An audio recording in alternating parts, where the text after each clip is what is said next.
cloud. A few have got your exam turned in already. Some of you, and it isn't due till 10 tonight, so that's good. I don't have your stuff graded up. I have downloaded all of those who've been submitted except for Jermaine's exam, which she submitted just a few minutes ago. uh, it's certainly fine that she did it then. We'll look at the slides, the new material, and talk about the attendance. Let's see.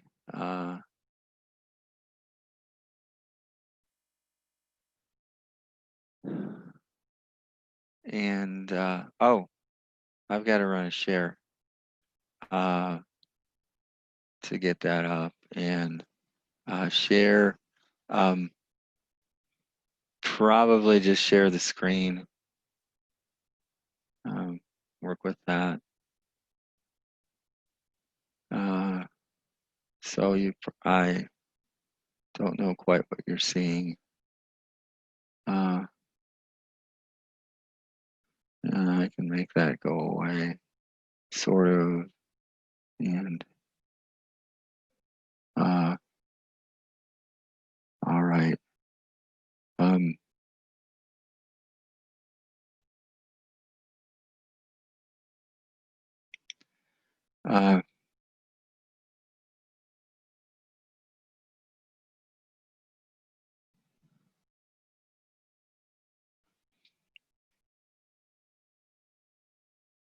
We've got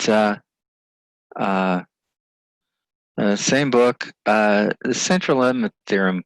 This is a pretty important idea in statistics, and it lets statistics become very general for one kind of question.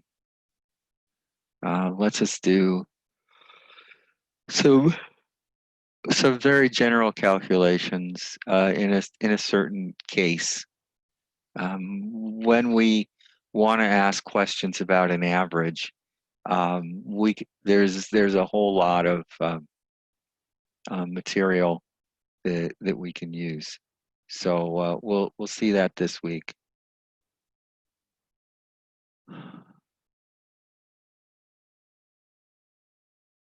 Let's see. I can probably for the attendance.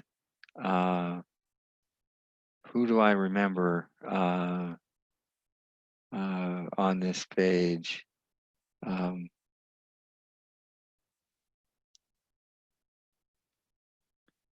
about 6 of you.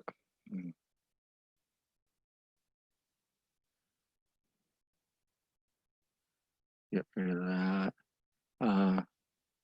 Control.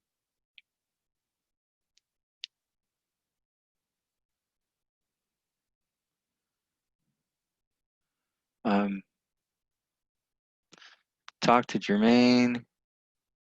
I remember Janice's picture being there. Anybody on this page who I? Okay. Keckler. I couldn't hear that completely. Brad Keckler at the bottom of the page. Oh, Brad Keckler. Okay. All right, Brad. Anybody else? I'm here, Felicia. Felicia. Okay. All right. This is Tiff. I'm here. Tiff. Tiff, you're on the next page, but sure. Think I remember seeing Megan and Christina and was it Tony? Yep, Tony's here. Okay. I don't remember seeing any Victoria. Um, Brittany? Yeah, I'm here. Okay. Is that it for this page? Still looking for Tamara, Joni, the two Victorias. This is Tamara. I'm here. Okay. Okay. That's Tamara. Okay. Anybody else on this page I missed for now? Probably as we go further into the class. Oh, somebody's chatting. Tiff King, I'm here. Okay. Got your mark, Tiff.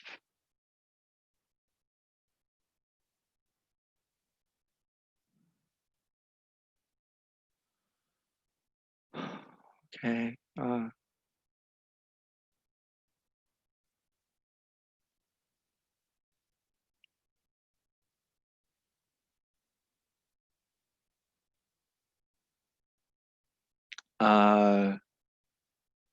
Sherry Justice. Oh, Shaw. I saw.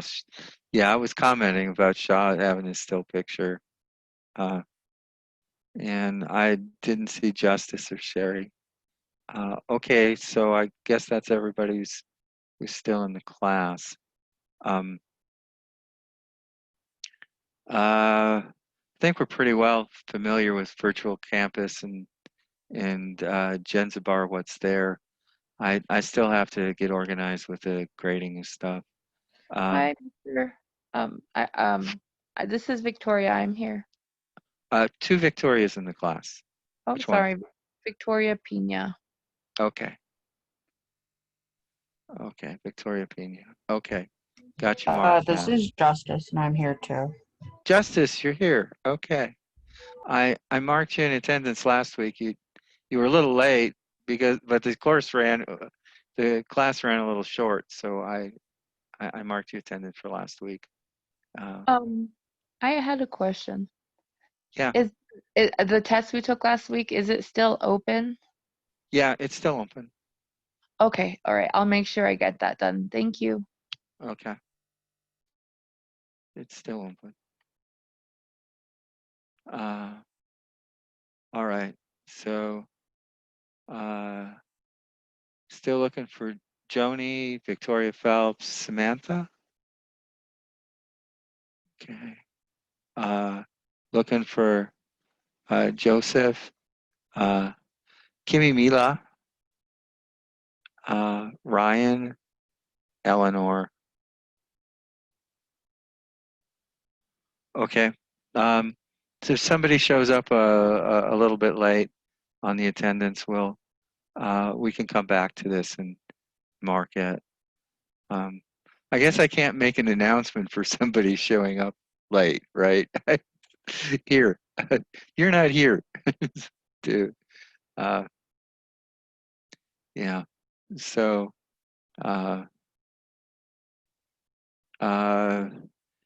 this section there, Chechen Bowen's central limit theorem, and what we know. We talked about raw scores and z-scores in chapter 5 and actually in chapter 6, and we knew how to go between them. Chapter 4 rather. So this is the whole thing about chapter 4.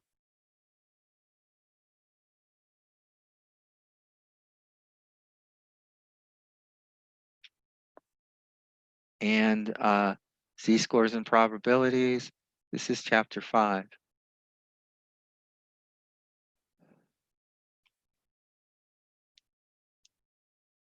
So I guess I could pop up that table.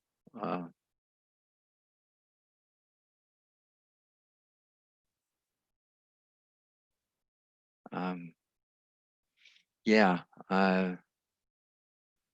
we remember working with the Z table a couple weeks ago when we did chapter 5. Oh, I'm supposed to write out the formulas. Supposed to remember Z is equal to X minus mu over sigma, and X is equal to mu plus Z sigma. Okay. The same expression, we just did a little algebra to get between these two. And I had that Z table last week. Escape. But let me stop the share and go here and escape.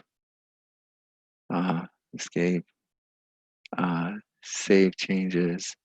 Keep. And see if I can find the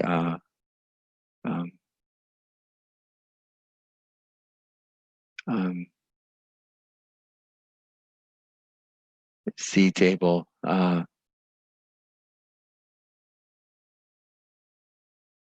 For the,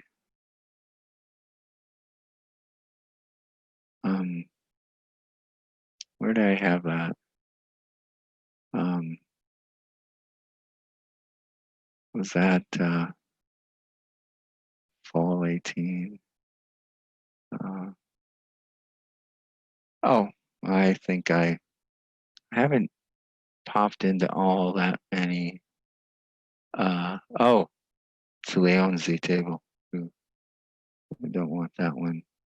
I can pop up my Excel and see if it's in the Excel history.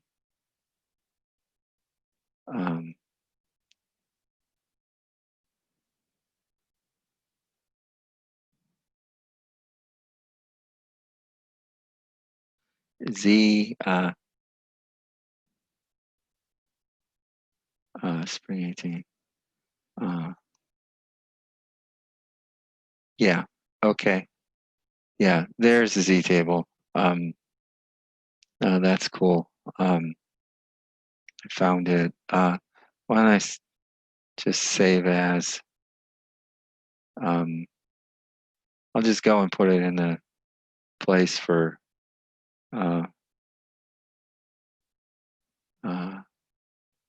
save. All right. And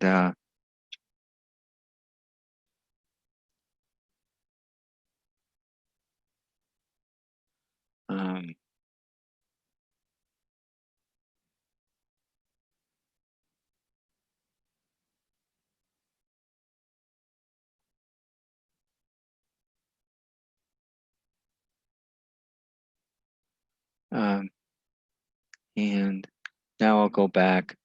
Just doing a little bookkeeping with the Zoom meeting, and I'll share the screen. I'll share the table. So yeah, remember the Z table, and it's on pages 496 and 495, and we could go look up the probabilities from there. So, and the game is when we have a Z, we can get the probability to the left of it and the probability to the right of that value. Area under the whole curve is 1 because it's a probability curve. So we can keep that minimized. So I did show the table, and your share is paused, and I'm not sharing now. So I'll stop the share and just share my screen.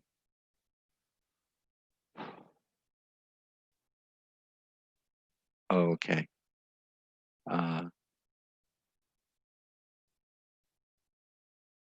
All right. And I'm sharing the screen from the current slide. And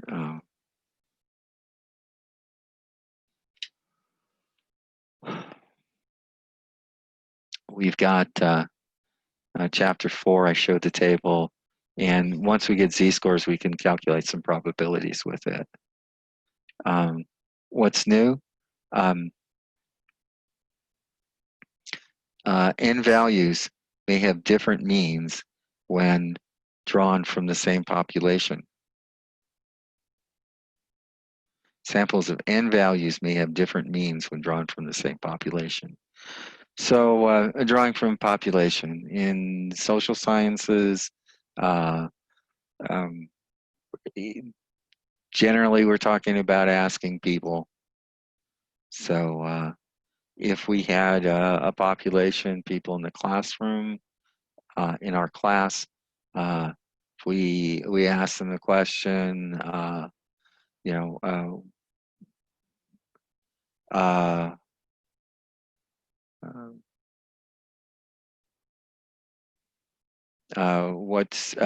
what day you were born, and when we how old are you in years, and if we took a sample of 5, we might get one answer, and let's say it might be like 32 as an average.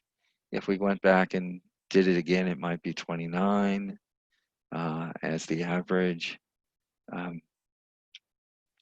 And realize that drawing from the same population, the central limit description of sampling distribution in the mean, it teaches us how the sample means behave in relation to the population, so we can draw accurate conclusions when conducting hypothesis tests, which is the topic of the next section. Something I kind of like to talk about.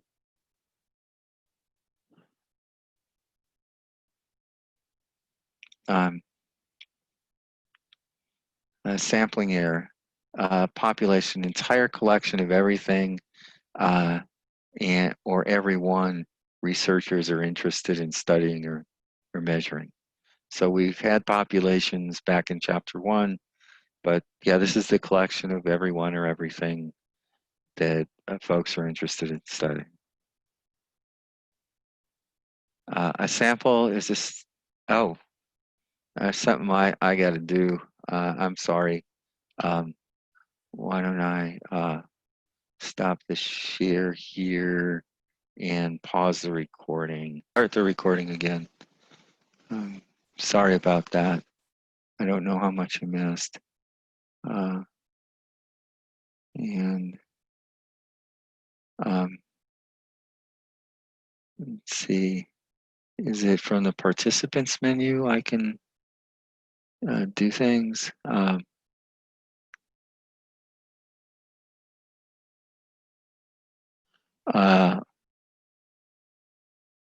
Lock meeting, mute participants, allow participants to unmute themselves. Okay, I've got that. More, it just has breakout rooms. And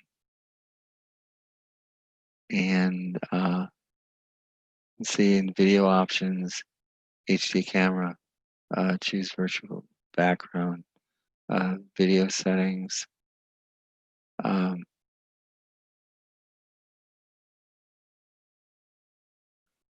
camera, mirror my video, touch.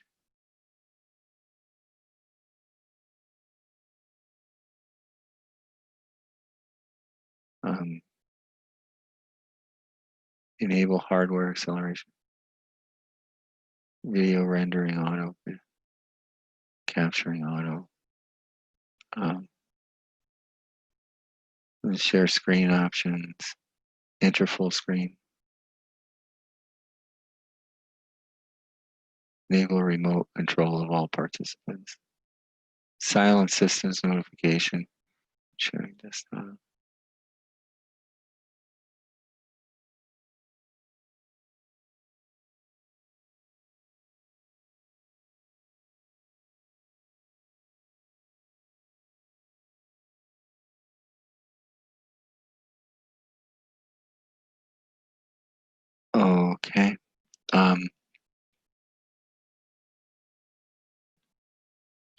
Yeah.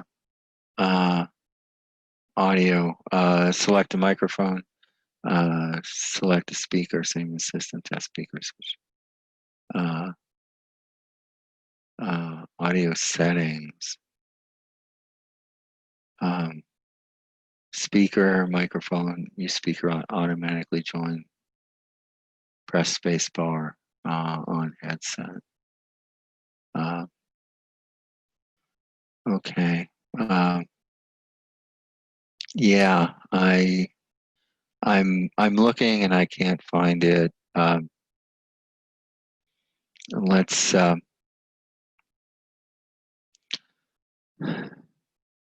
I guess I could go online and ask show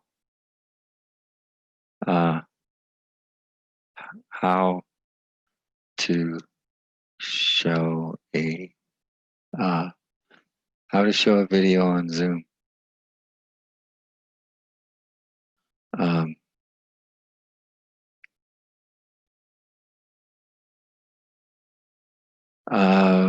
Okay. I can hear this. You can't.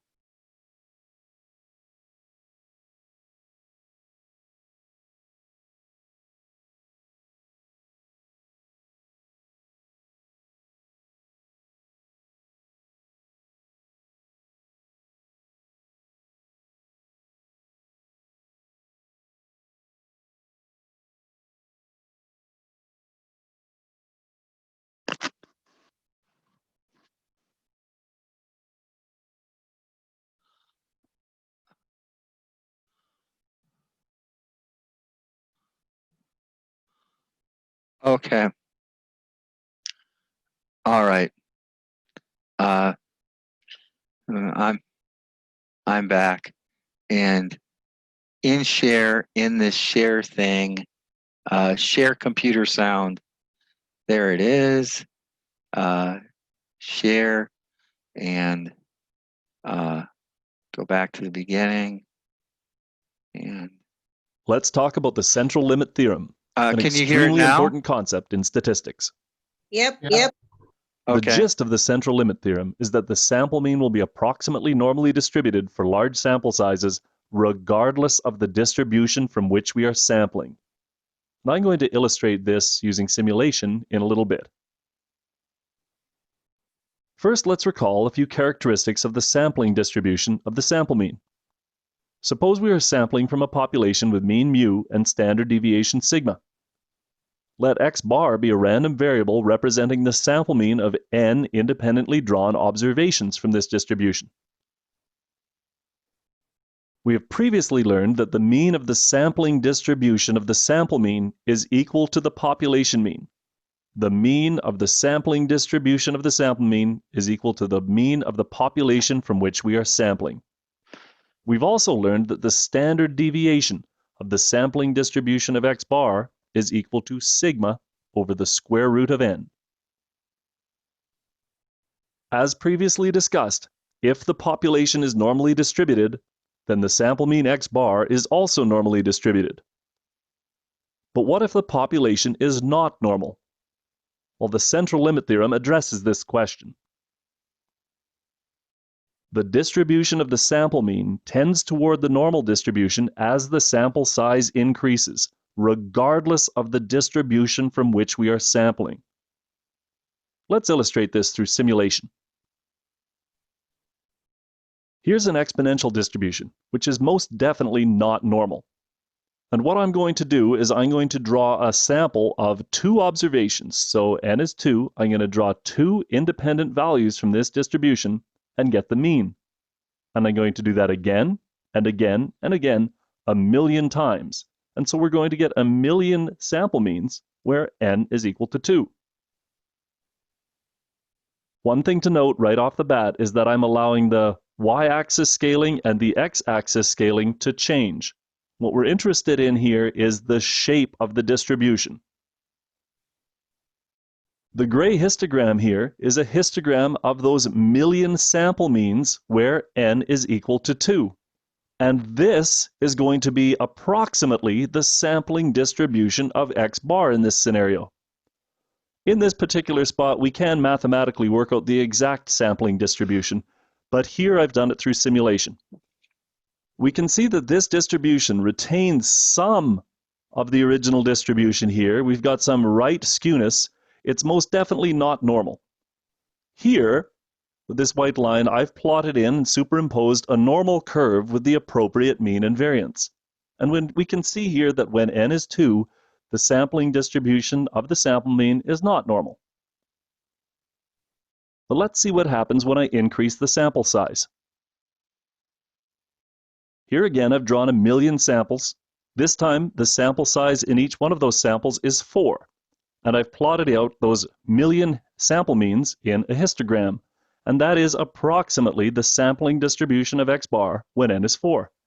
Here again, we still have some of that skewness, and it's not quite normal, but it's getting there. Still quite a bit different from this superimposed normal curve, though.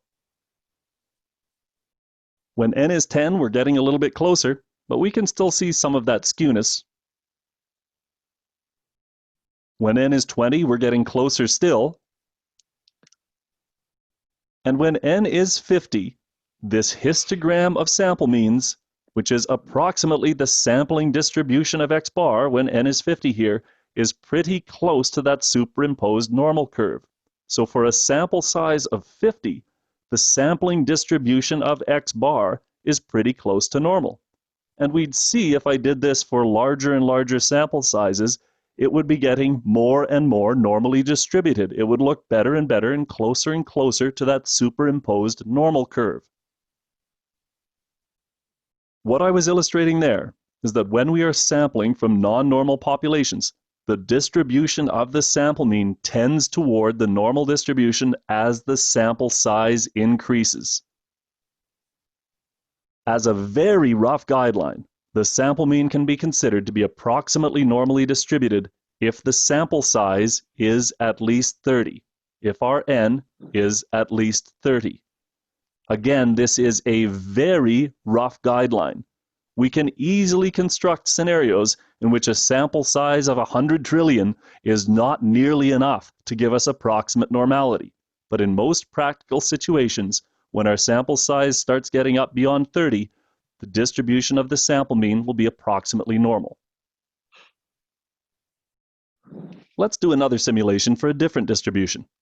This one's a bit of a weird mixture type of distribution. So the same scenario as the last time. I'm going to randomly and independently draw 2 observations from this distribution, calculate the sample mean, draw another 2 observations, calculate the sample mean, and do that 1,000,000 times and plot out a histogram. Here, the gray histogram is approximately the sampling distribution of x bar when n is equal to 2. And I've superimposed a normal curve again. And obviously this distribution is not quite normal. Let's increase the sample size and see what happens. Note that in this series of plots, I'm keeping the scaling on the x-axis the same and letting the y-axis scaling change from plot to plot. Here I've done this 1,000,000 times, sampled from the original distribution 1,000,000 times for a sample size of 4, and plotted out the 1,000,000 resulting sample means in the histogram. So the gray histogram is approximately the sampling distribution of x bar when n is equal to 4. And I've superimposed the normal curve with the appropriate mean and variance. And we can see here that the sampling distribution of x bar is actually quite close to normal. And we'll see that when we let the sample size increase, it's going to get closer and closer and closer to that superimposed normal curve. Here, when n is 10, the sampling distribution of x bar looks quite normal. When n is 20, it's even closer to that normal curve. And when n is 50, it's looking very normal. And the sampling distribution of x bar would get closer and closer and closer to a normal distribution as the sample size increases. Why is this important? Well, the central limit theorem tells us that many statistics have distributions that are approximately normal for large sample sizes even when we are sampling from a distribution that is not normal. And this means that we can often use well-developed statistical inference procedures and probability calculations that are based on a normal distribution, even if we are sampling from a population that is not normal, provided we have a large sample size. A little more formally, the central limit theorem tells us that our usual z-score value here involving the sample mean, that tends in distribution to the standard normal distribution as the... We haven't seen this formula yet. It's a z formula that's used for x bar mean. Okay, so some books will introduce this before we see the central limit theorem. Our book is doesn't agree with that, so we'll see this in the discussions afterwards. So and this D means converges in distribution. That's actually a little bit above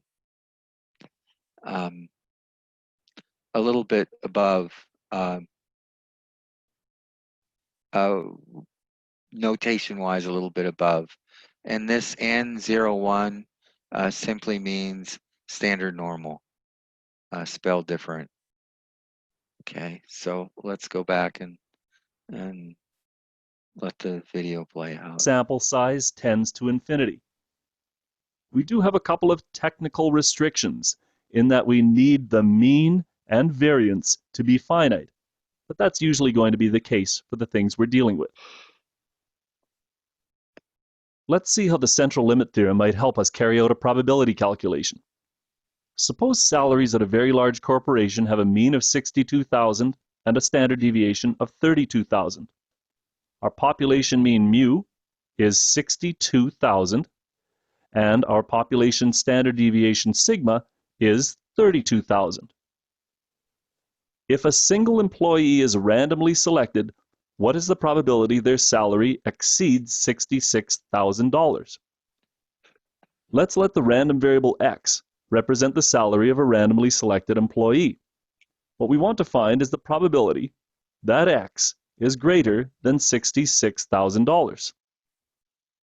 Well, we've previously done some probability calculations and said that z is equal to x minus mu over sigma. So it might be tempting here to say that this is equal to the probability that z is greater than 66,000 minus 62,000 over 32,000. And this would be equal to the probability that z is greater than 0.125. We haven't done anything wrong to this point, but if we were to find this probability by looking it up for the standard normal distribution, that would be an error. Nowhere in this question does it say that salaries are normally distributed. And we've learned previously that salaries are simply not normally distributed typically. Salaries have some right skewness to them. So salaries are not normally distributed. Nowhere in this question does it say anything about normal. And so this random variable x is not going to have a normal distribution, which means that this random variable z is going to not have a standard normal distribution. And so this question cannot be answered without further information about the distribution of x. But suppose we change the question a little bit. We still have the same premise in that we're sampling from a population with a mean of 62,000 and a standard deviation of 32,000. And here it changes to if 100 employees are randomly selected, what is the probability their average salary exceeds $66,000? And we're going to let x bar represent the average salary of those 100 employees. And we want to know the probability that X bar takes on a value greater than $66,000? Well, we previously had this notion that we can standardize that and call it a Z if we go X bar minus mu over sigma over the square root of n. And here, the fundamental difference in this question as opposed to the previous question is that X bar is going to be approximately normally distributed by the central limit theorem. The central limit theorem tells us that the sample mean will be approximately normally distributed in this spot, so we can come up with an approximate probability, even though we don't know the real distribution of the salaries. And so this is going to be the probability that Z is greater than 66,000 minus 62,000 over sigma, which is 32,000, over the square root of the sample size. And this is the probability that Z is greater than 1.25. The central limit theorem tells me that X bar is approximately normal, which tells me that Z has approximately the standard normal distribution. And so this probability, for that, we're going to go to our normal curve. Here's 0, 1.25 is over here somewhere, and if we look that up using software or a table, we'd see that that is 0.106. So the central limit theorem has allowed me to say that this probability here is approximately 0.106, even though we didn't know the distribution from which we were sampling. This is going to be an extremely helpful notion in a lot of spots. The world of statistics would be very, very different if there were no such thing as the central limit theorem. Okay.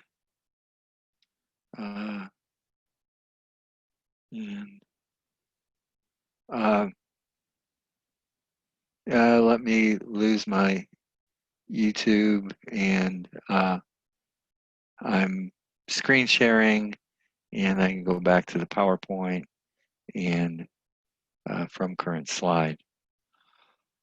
Okay. All right. So that was different instructors' viewpoint, and it was black on white. And I hope you weren't using your computer screen to light your room, because there wasn't as much light. For like large audiences in lecture halls, the light print on dark backgrounds is usually a little easier to see than the reverse that we have. And something spelled down, that's usually a chat message.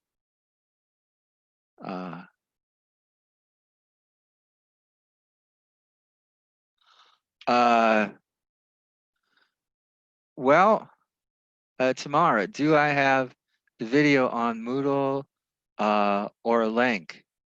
Yeah, to the video that you just showed. Or can you just write the name of it so I can YouTube it? Do you have PowerPoint running on your computer? Yeah, I got it able to work. Okay. Well, if you download the weekly PowerPoint slides and go to this slide, this is a link. Oh, okay. All right. Thank you. Yeah, so that is a link. So yeah, I kind of already did it, and if you were thinking a little more about what I actually did, you probably would have seen it. But obviously, sometimes we don't get everything sorted out.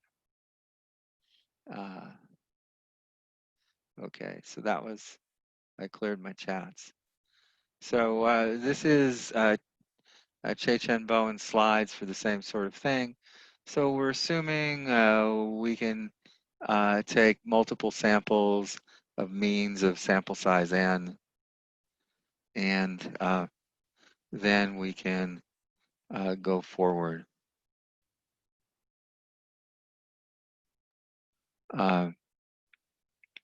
So the distribution of the sample means is the hypothetical distribution of all sample means selected from a given population. You can calculate the mean of all the samples, mu of x bar, and the answer is the population mean. So the mean of all the samples from that distribution is that. So we saw in the video, they wrote this statement this way. In the video, they wrote this notation at this point. Mu x bar is equal to mu. Okay, and that's what this statement here says. Okay, but you have to have this context as we can draw the samplings. So the standard deviation of the sampling means we give a special label and sigma sub x bar, and we call that, and this ends up being in some books just the standard error of the mean. Some books emphasize control P, just standard error. Okay. So sigma sum x bar is the standard error.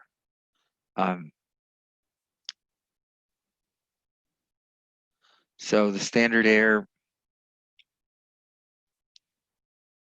sigma sub x bar is sigma, our population standard deviation, divided by the square root of the sample size. So if the larger the sample size, the smaller the standard error of the mean.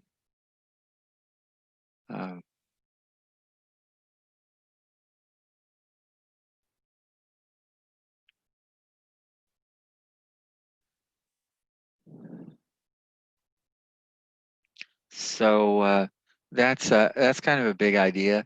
It's not a very discouraging part of this, divided by the square root of n. If we'd like to decrease the standard deviation of x bar, it goes up divided by the square root of n.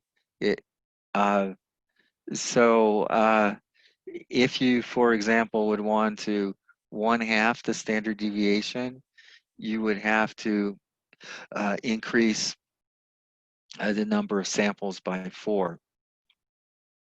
If you'd want to get 1/10 the standard deviation, you'd have to do 100 times the 100 times the sample size. So that's kind of a ugly math thing. That to increase the precision of a mean, you have to often, or to decrease the size of the standard deviation, it often takes a whole lot of stuff, a whole lot of observations. And observations is often what costs us. So you may run out of money before you run out of your desire for precision.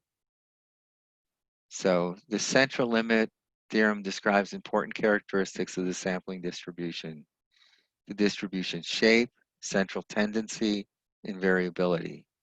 So the central limit theorem says whenever we've got sample means, the sampling distribution of the sample distributions becomes more and more normally distributed as the sample size increases. And this statement here, yes, it's true, and we said that, but in the video we just saw, we showed as n increased, the distributions tend to actually look more and more normal, and that was done with some sampling.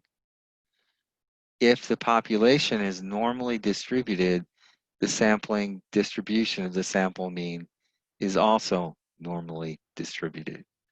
Okay, so this point was indirectly mentioned in the video. So, but in other books that wouldn't be included in the central limit theorem. The mean of all sample means, called the expected value mean, is the population mean. So this notation is put forward there. And the standard error of the mean is the standard deviation of all the sample means. So sigma sub x bar is called standard error of the mean, and it's sigma divided by a square root of n. Okay. So, so much for that mathy discussion of the central limit theorem. Perform the same experiment multiple times as the number of trials approaches infinity. The observed sample mean approaches the population mean. So we saw this as we go through a number of times. The sample mean looks more and more normal. Let X be the number of successes in n independent trials with a probability of success P. The population mean is called the expected value of X, and the expected value of n is mu np. Okay, so probability of success. If you start thinking about the batting average or a free throw percentage, that could be a P. And you could look at 100 times at bat or 100 free throws taken, and that player then would have an average number of hits or free throws made. Obviously, the number is a little different. The free throw percentage is usually better than a batting average. It is a little simpler task than hitting a baseball. Or have the successful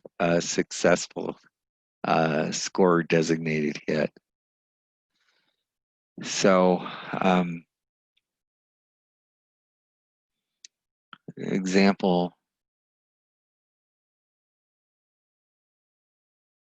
So if we run an experiment multiple times as the number of trials approaches any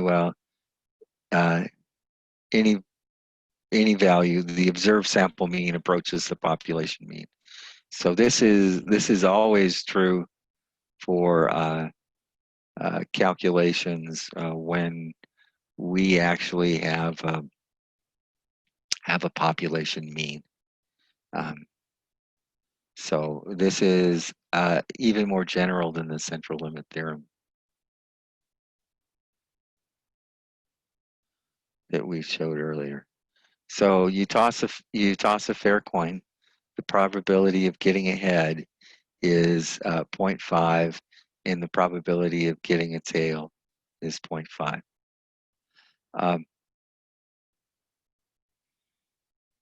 There was a professor at the School of Mines who kind of an interesting fellow. he would teach. When he teach statistics, he's kind of funny. He lived for a long time when he was a small child in the United States, and actually spoke very very good English. And then his parents went back to Indonesia, and he came to study in grad school. So he didn't have much of an accent in spoken words. Okay, so yeah, he sounded like he was from California or something. But when people who speak foreign languages, generally one of the hardest things to keep straight is how articles are used. Well, if we say the head or the tail or a head or a tail, so he would forget this. And he would always get people snickering in class when he would say the probability of getting head is 0.5 and the probability of getting tail is 0.5. So yeah.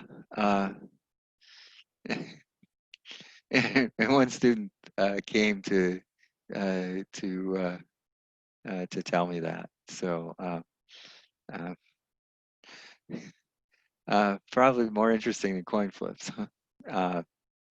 You toss 10 coins at the same time, the number of heads you might get is 0 through 10. In a particular trial, you might get 2 heads and 8 tails, or 3 heads and 7 tails. Because the number of trials does not come close to infinity, we might not get a 50-50 split as predicted. Continuing tossing the 10 coins 100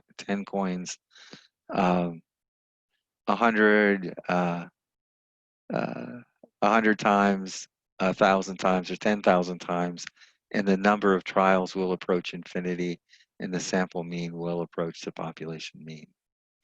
So the law of large numbers is intuitive because it demonstrates in the long run natural fluctuations even out.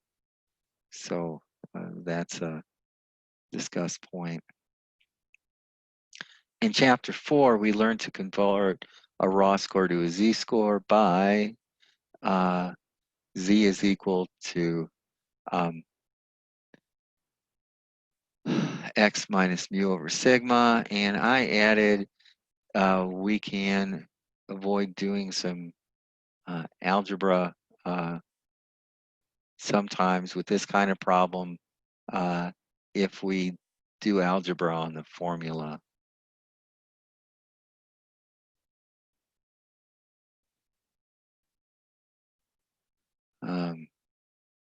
And similarly, we can convert sample means into a z and convert z's into sample means by the similar kinds of things. So we can do the same algebra here.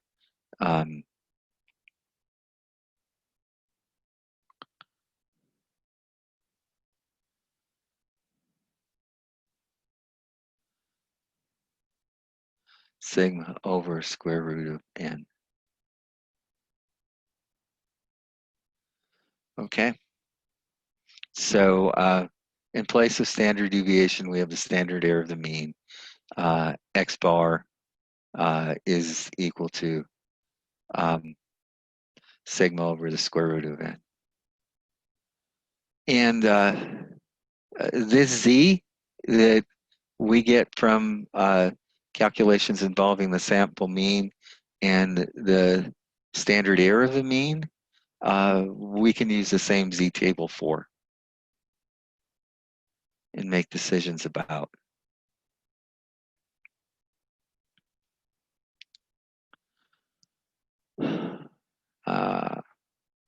I'm curious of how far I'm going along. So when I escape,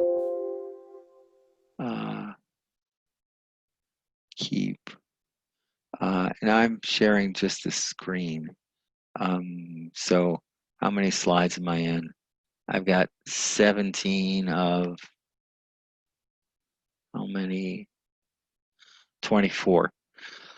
Okay, wanted to see how far I was moving along.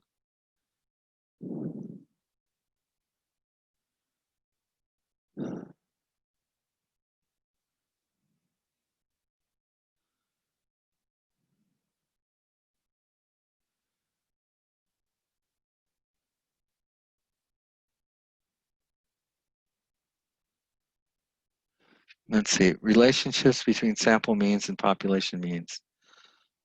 Adult male heights are normally distributed with mu is equal to 69 inches and sigma is equal to 6 inches. What is the probability of randomly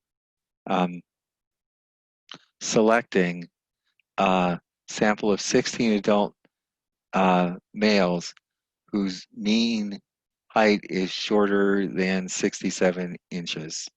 So 16 guys shorter than 6 with an average height of less than 6'7". Adult guys.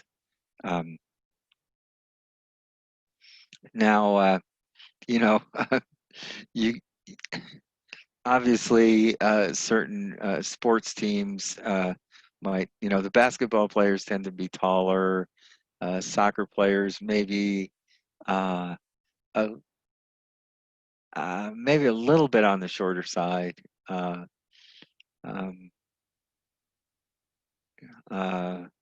Other sports like jockeys, the guys who ride racehorses are very short. So well, probability that X bar is less than 60. Well, probability of X bar is less than 60, is less than 67, is we convert our X bar expression into a Z expression using this formula. So the probability that Z is equal to minus 3.33. And did they tell us? Yeah. So we can pull that off a Z table, or you can look it up in Excel and or do it in Google Sheets. I just looked those up. So we can pull up our Z table and show you how we get that. So where you can look in the back of the book. Let's pull up the Z table. Escape, and show you what the Z table for this would look like. And here we go. Z table. We have to look at the minus page.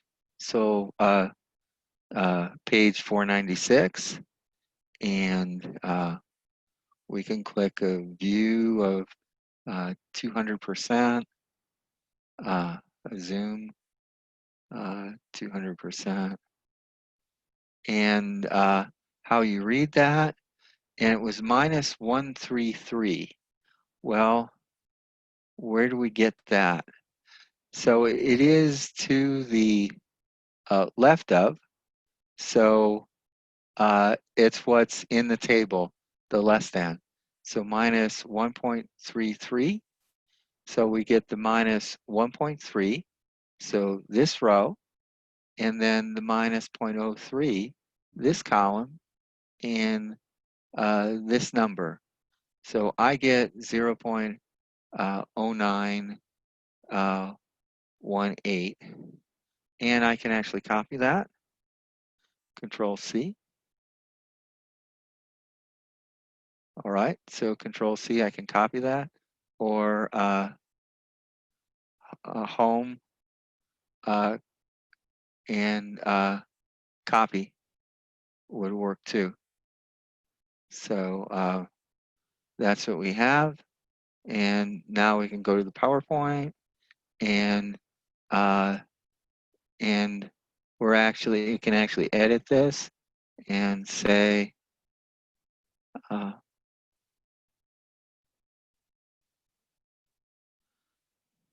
space, space, space, from Z table.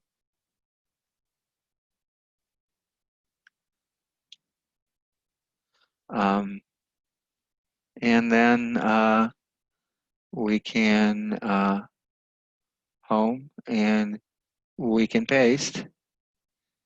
Paste is text only.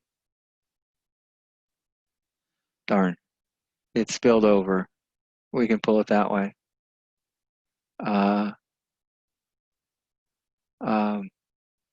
We included a carriage return. Have to delete it.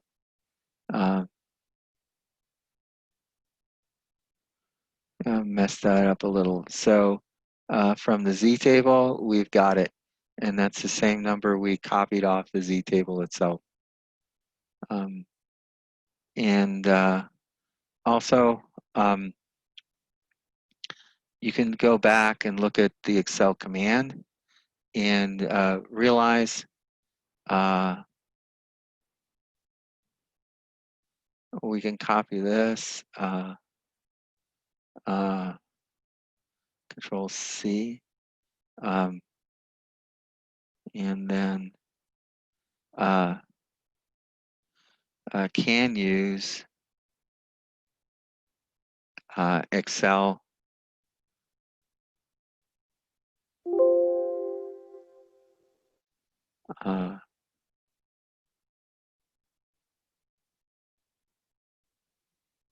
Excel command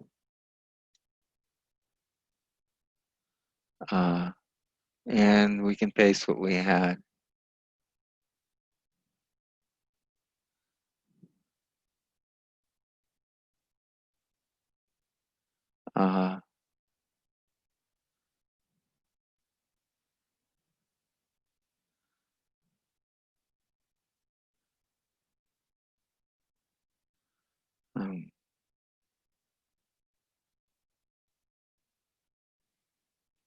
And we can work out the details.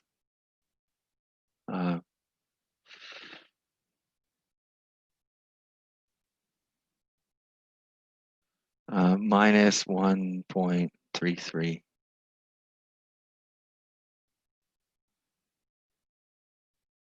Okay. So there we can use that. And I might want to color this as added. I like a different color. Maybe like green.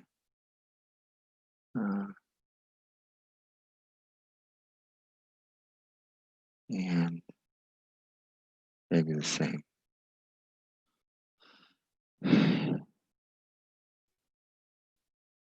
Okay.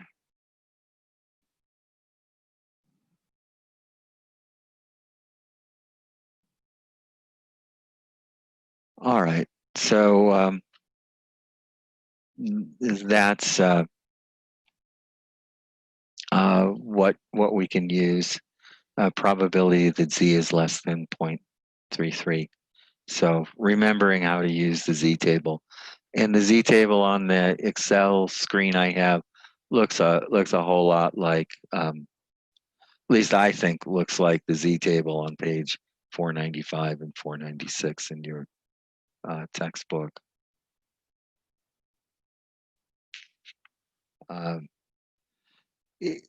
Well, I tried to make the colors match up pretty well. I don't know quite if I got it exactly right. Let's.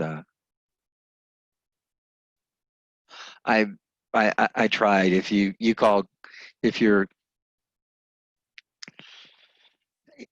you understand sort of a medium blue is a medium blue and a white background is, and the gray is white and the gray background is gray, it looks pretty close. If you were trying to match colors in paint or something like that, it wouldn't be so close. Yeah. My dad used to work for a paint company like for 40 years, and so I kind of think that way. And then my daughter's studied architecture and in interior design, so I got to be a little careful about those kinds of things.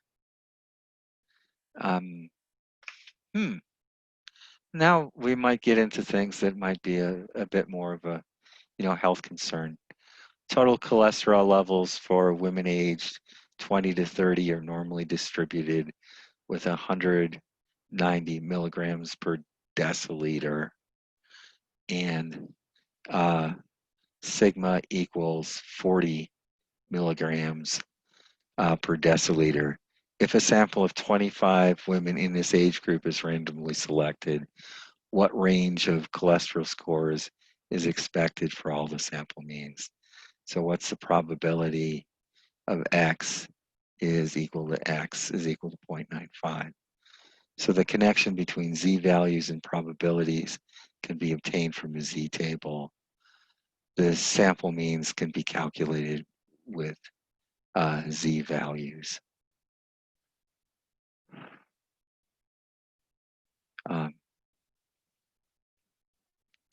So Z is equal to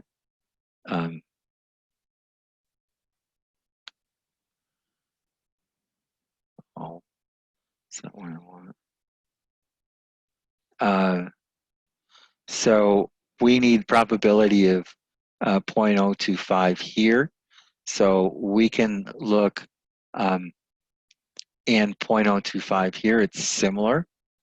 So we can look for 0.025 in the Z table and come up with this, and it works out to be negative 0.96.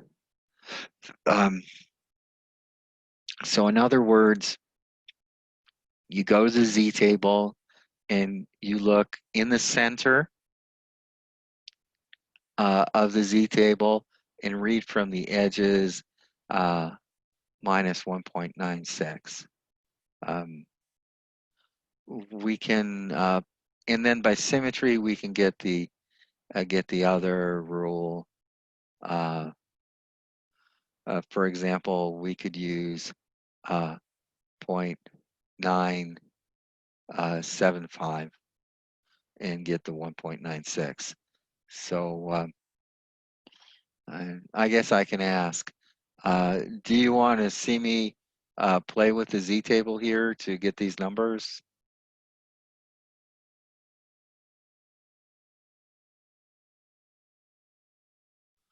Okay, if I ask the question, do you want to see me skip playing with the Z Z tables? Anybody want to say something, or?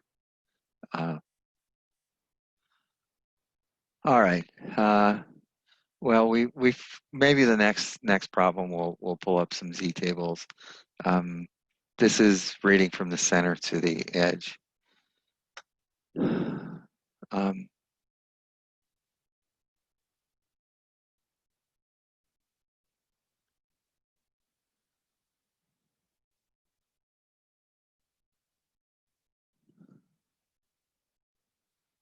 Okay. Or we can apply the other formula. Control P. So we have this other formula. X bar is equal to mu plus Z times sigma over square root of n. So our limiting values, let's see, we know from the previous problem, mu is equal to and sigma is equal to, and we can come up with this 190 and 40. Okay, so 190 and 40.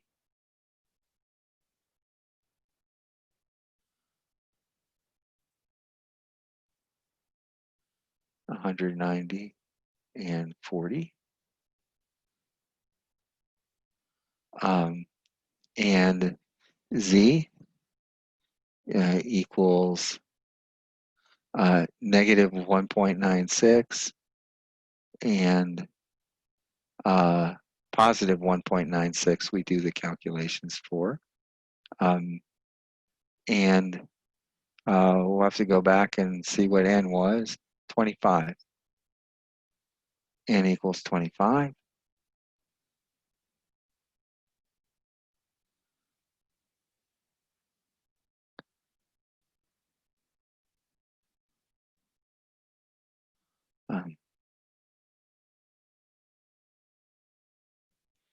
N equals 25 for this problem. So our X bar values, smaller one is 190 plus negative 1.96 times 40 divided by the square root of 25. And this then, we can simplify. The square root of 25 is 5, and then divided by 40. This then is, okay, we're also looking for the negative 190. So this is X bar lower.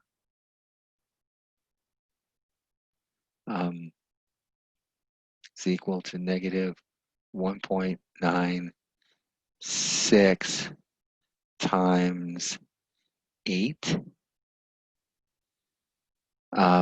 which then we can pop up a calculator. Escape, yes. Keep those. And Windows gives me a calculator.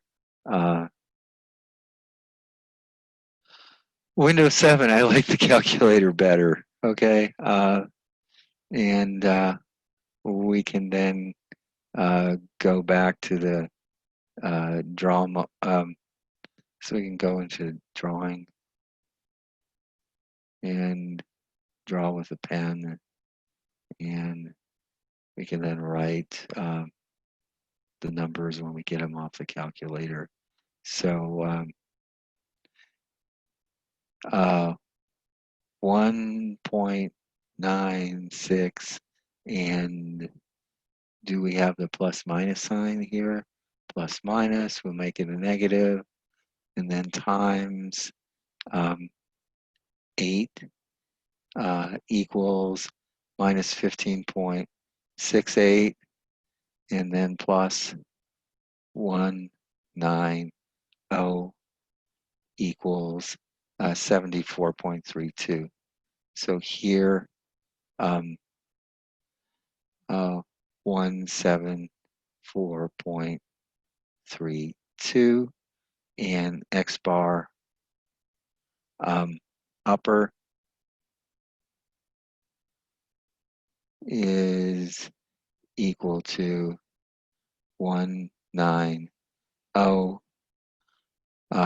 plus 1.96 times 8, which is equal to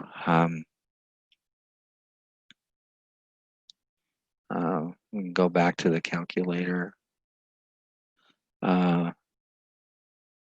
Let's just clear it. And go back. Clear entry. Okay. So 1.96 times 8 is equal to 15.68 plus 190 equals 205.68. And being this is Windows application, we can go away from draw into home. And do I have, yeah, what is this?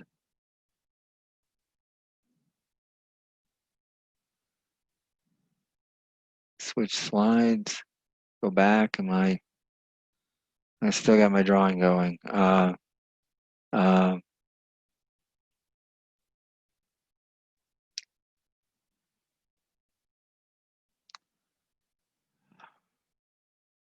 Let's get the calculator back. 205.68.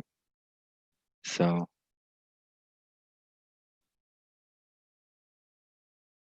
205.68.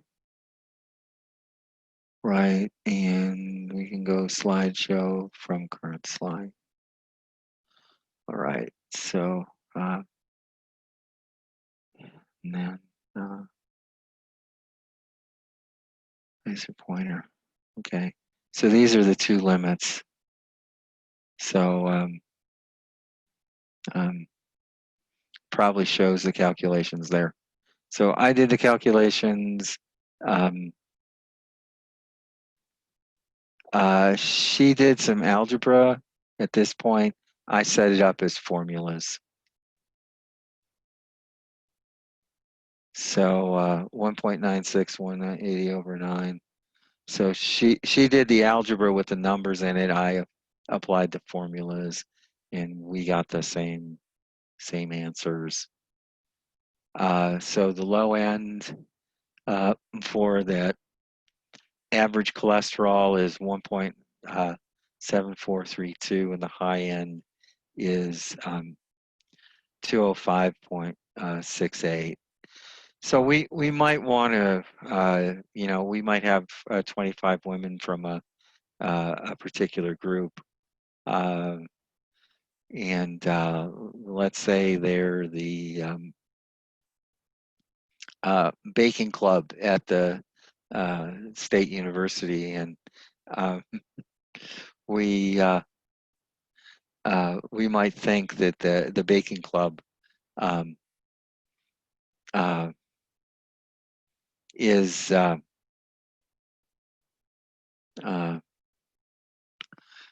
might tend to have higher cholesterol levels than let's say the runners club.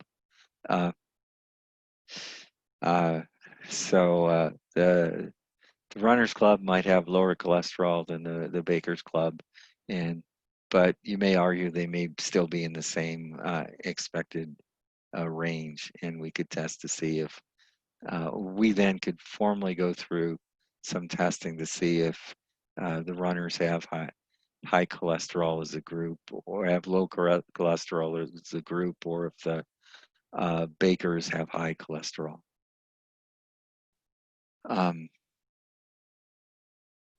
Let's see. Actually, I work from the let's see. We started at 5. So in summary, what did we do? Actually, I went through my slides from last year, and this was like the first week we went online with the tasks last year.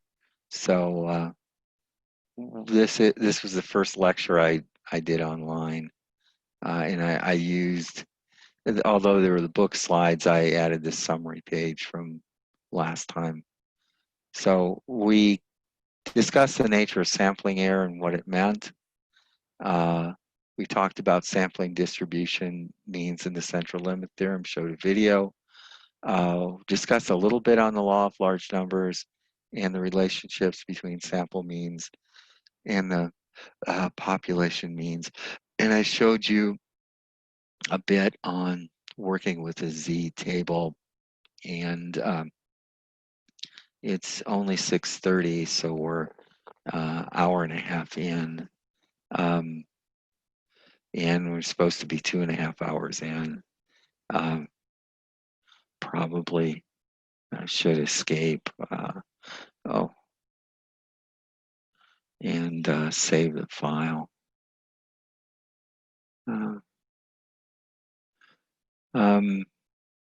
Well, well, maybe we can talk a little bit. Your assignment this week is going to look a little different than the other assignments for this section, and maybe we can pull that up. Let's go to Excel and well, I'm gonna stop my share for a while, see who's around. Okay, most of you still around, and we've got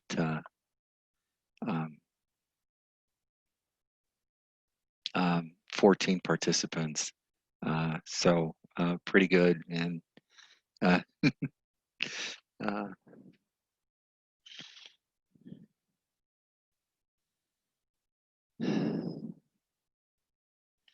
yeah, we'll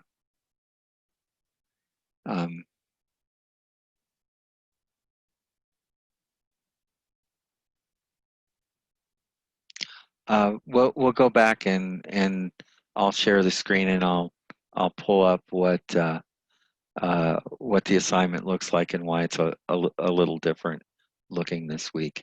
So let's share the screen again, and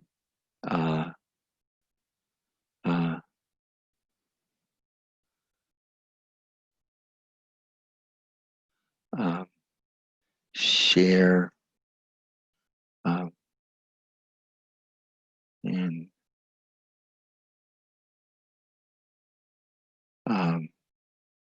we then can go to Moodle, and how do I do that? Get a search window and OLC Moodle, and welcome to Moodle, and it'll ask me to log in, and that's me, and I can go to the dashboard, and I can click on this recently access courses, and that's the easier way to get to it rather than working through the table.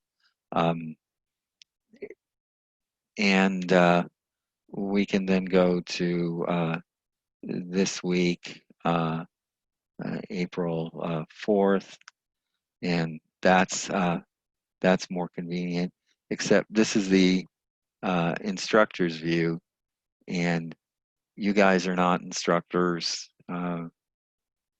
and switch role to, and I get to be student or guest. So this now looks like how a student's view would look if I were a student.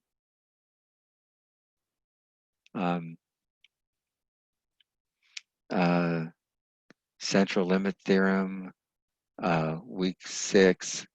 I guess I had the numbers wrong.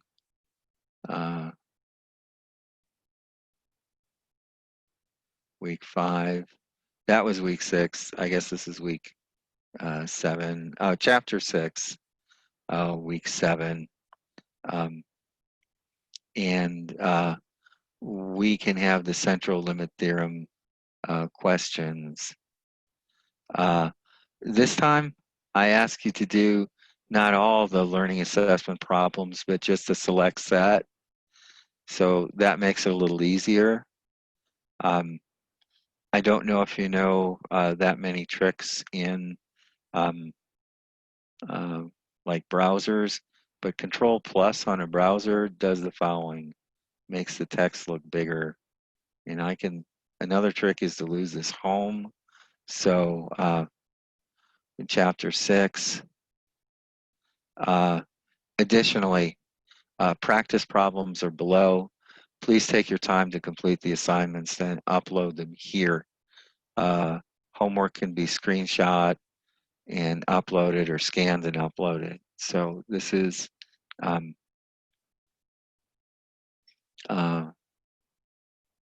scanned or photographed or so. So you do this. So you've got this from the learning assessment problems. Then I ask you to do the practice problems below. So you've got 2 problems here.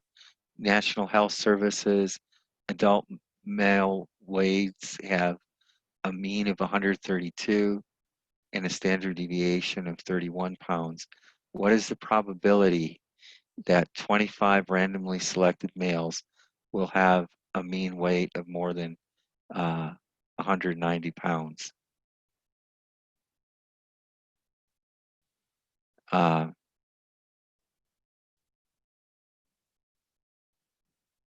Okay. How might want to think about how we would go about that problem, and maybe I'll give you a little bit of a hint. And I can draw on this screen in the area. So I'm giving you hints on your homework problem now, and annotate. And we've got a pen. So we're looking at the probability that X is, oh, wrong symbols. Do I get an undo? We'll Control Z do it, I hope. Yeah. X is greater than something. Is greater than 190.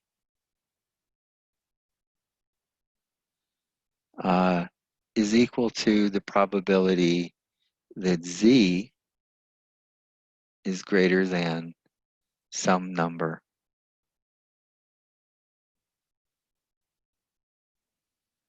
Okay.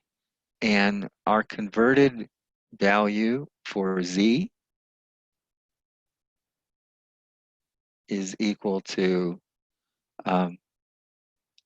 X bar minus mu over sigma divided by square root of n.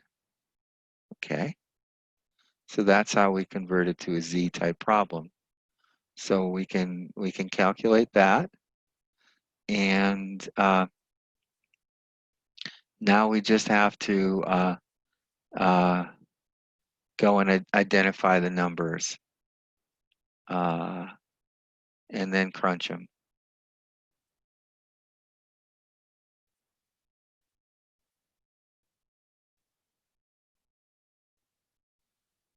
Okay. So that's the formula we're going to use to get to the Z, and ask what number Z would have to be greater than if X is greater than 190, or X bar is greater than 190. Sorry, it's average. So for this Z value, what number will we use for X bar? So you can type it in a chat or shout it out. Somebody want to tell me? Okay, there's another way of going about this. Which one did you say? X bar. What's X bar?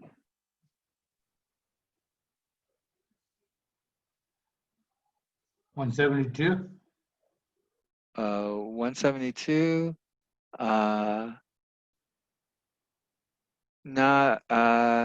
You're a little ahead. The 172 is the mean of the distribution. Okay, so this is the distribution mean, and that is mu. Okay, so want to try again? What number is X bar? 25. 25. No, this is the number selected, so 25 is in. So we'll get the 25 in. You said for mu, or is mu the standard deviation? No, mu is the mean. So 190? 190 for X bar. Okay, you got 190 there. And sigma, what's sigma? Which number is sigma? 31. 31. Okay.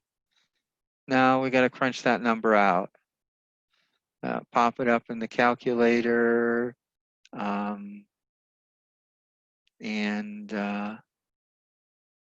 So 190 divided by 72 is 18. It's kind of a simple calculation. Did that one in my head. 31 divided by 5 by square root of 25. 25 square root is 5, and 31 divided by 5 is 6.2. Okay, so well, 30 divided by 5 is going to be 6, and 1 divided by 5 is 0.2. So that number is that, and maybe I can pick up my eraser and get rid of this line because it's too long, and go back to my pen. No, draw. Okay. 6.2, and to get the decimals down, we'll have to I'll have to pop up the calculator.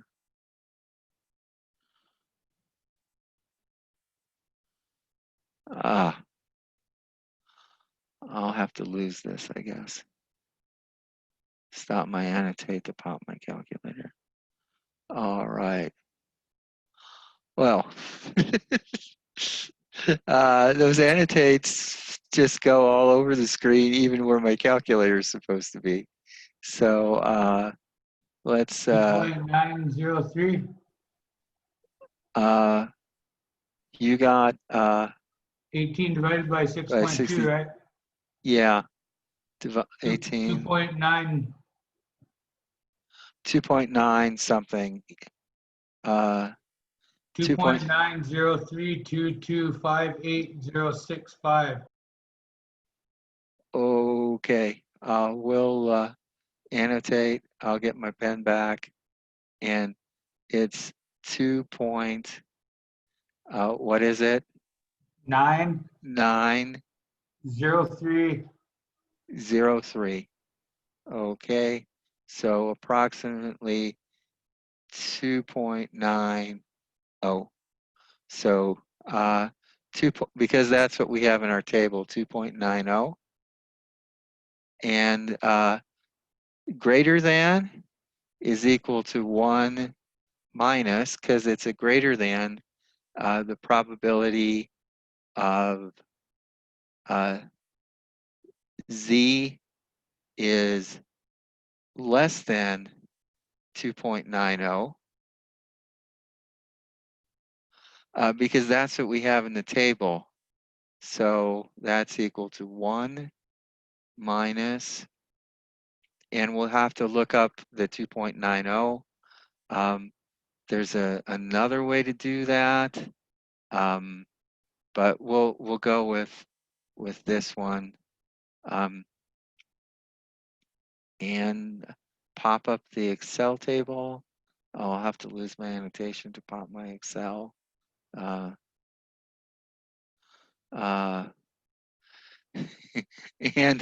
the annotation comes up because it's, we'll go to the positive page, and it was 2.90. So we'll have to go down to the 2.9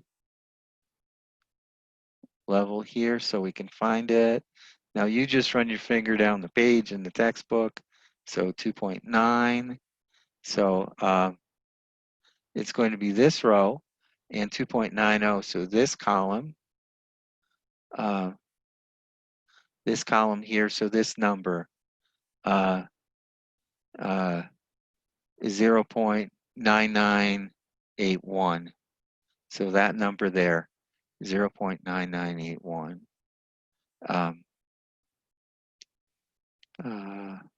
And we'll minimize this and go back to the annotate. 0.9981, and that's equal to 0.0019. Okay, so that's the probability. Another way to do this is by realizing what's on the right side of the table is a mirror image of what's on the left. So it's also equal to the probability that Z is less than negative 2.90, which we can go look at the table again, and it'll pull out the 0.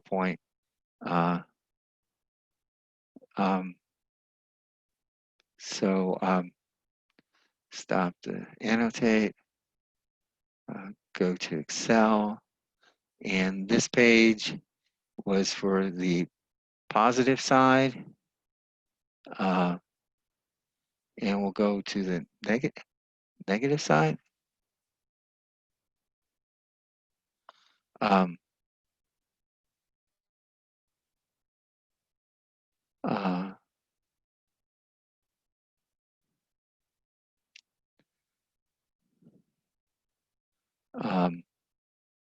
Let me 2 point.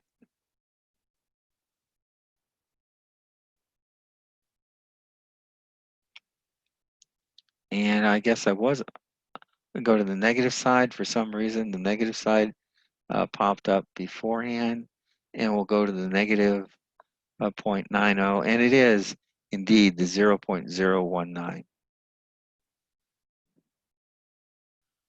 Okay, so we got that one worked out for you. 0 point, and we can then make this small and go back to the annotate and write 0.091. Okay, that looks a little ugly, but I would appreciate it if you made it a little neater when you wrote it up. So here's the answers here. This number and this number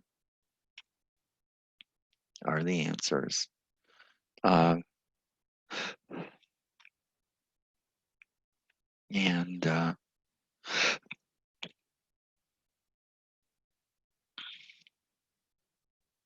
could lose the annotate to do some scaling, and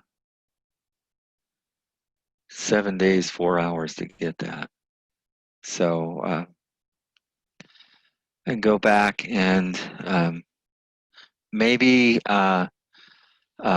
we can look at the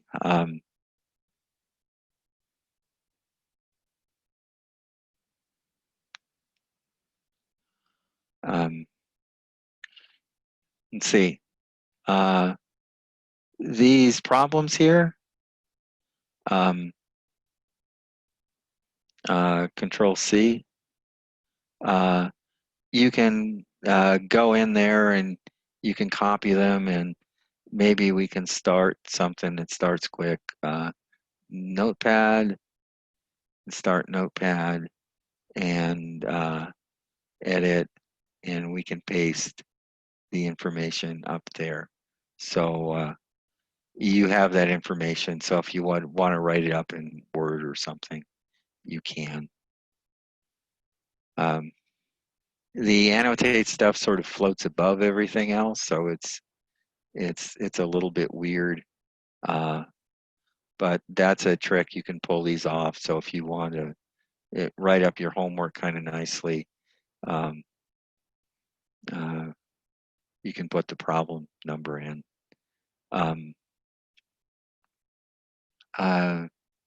In these problems, it's we're going to make use of formulas like this one.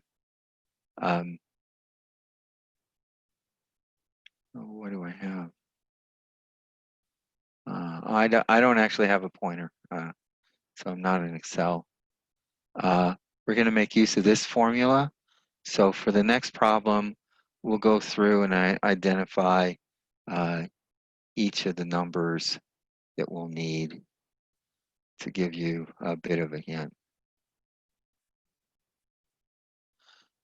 Maybe change colors.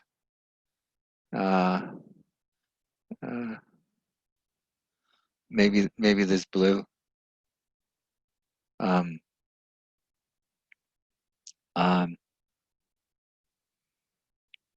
Let's see. We're going to need to identify in this.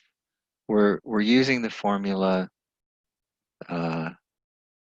z is equal to x bar minus mu over sigma over square root of n, or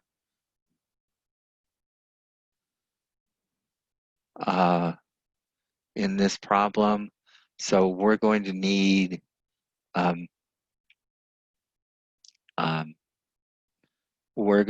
to assign observe a different values here for this problem.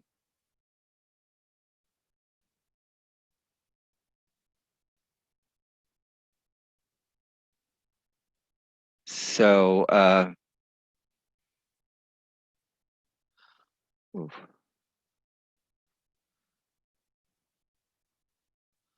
okay, the 168 days.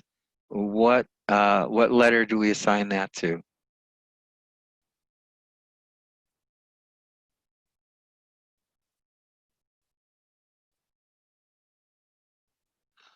It's going to be one of these four. Mu. Mu. That's right. So it's the mean of the distribution, mu.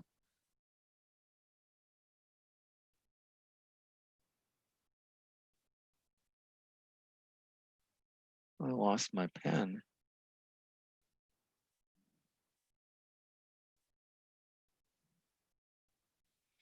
Somewhere. Oh, there it is. So mu is the 268. And okay, and a standard deviation of 15 days. What's the 15?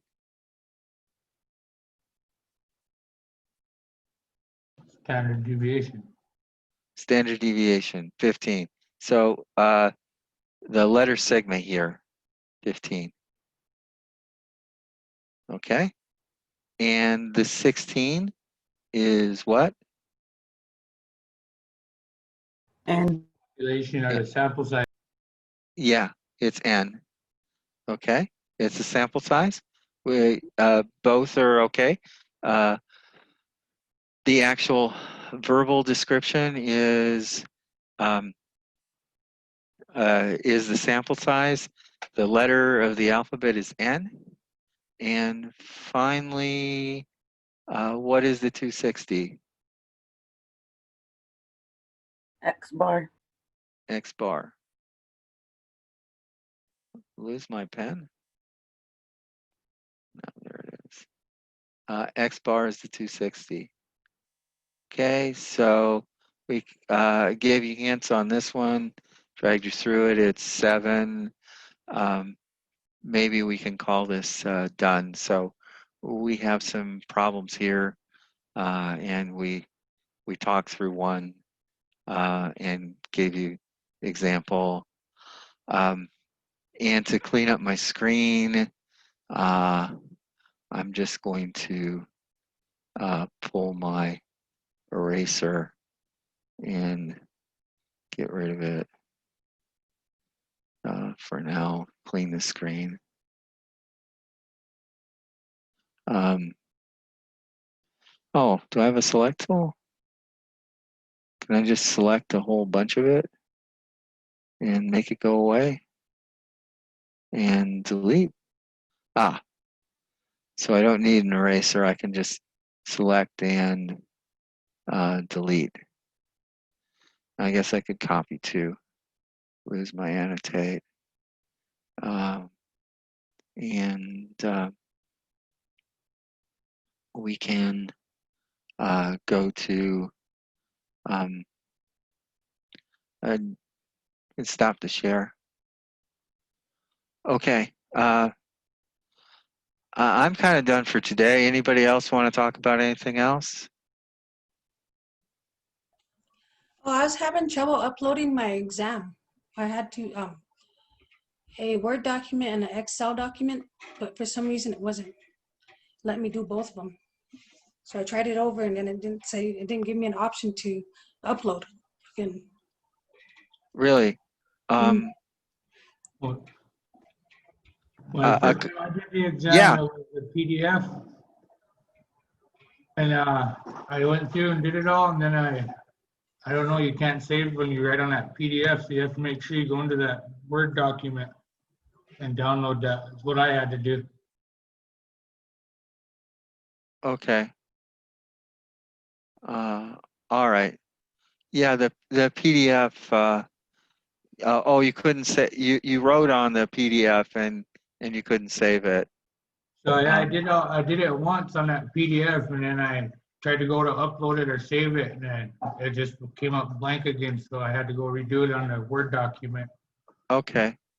But it saved on that one. So just a heads up to do it on the document probably first. Okay. I have had some.